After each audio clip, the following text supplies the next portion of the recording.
Ушул Зардалы айылыны район менен Карабак айыл өкмөтү менен байланыштырып турган негизги көпүрө. Быйылкы жылда июль айында ачылышы болду. Материалдын бардыгына МЧС тарабынан жардам көрсөтүлдү.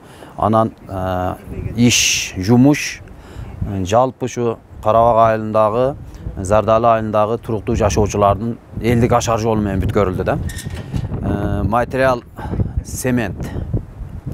сементтерди машина менен бул жерге чейин алып келип 22 бала көтөрүп бир мешокту 2 бөлүп 25 килограммдан 22 бала 11 мешокту бир алып өтүп обедке чейин бир, обедтен кийин бир күндө 1 тоннадан ашык семент ошол жаш жигиттердин жардамы менен көтөрүп ташылып, анан калган материалдарды жайында ашуу менен алып чыгылганбыз, шебелер, релиз, рамдарды.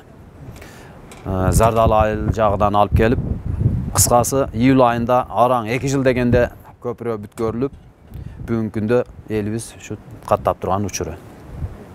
Köprünün atının atılışı ne için bulup kalganı ошол koşup koysаңыз?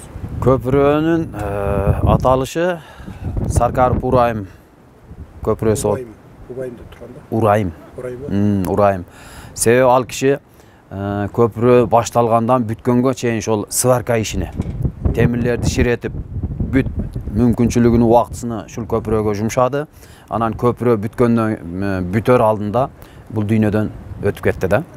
Ошонун аксакалдарыбыз, элибиз кеңешип туруп, ошол адамдын эмгегин баалап, ошол адам атына коюлуп калды.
Мынакей туугандар, өзүңүздөр сиздер мына бир жолу каттап ушу элдин көйгөйү боюнча барып келдиңиздер. Биз ар дайым ушу Сардалда жашоочулар ушул жол менен каттайбыз.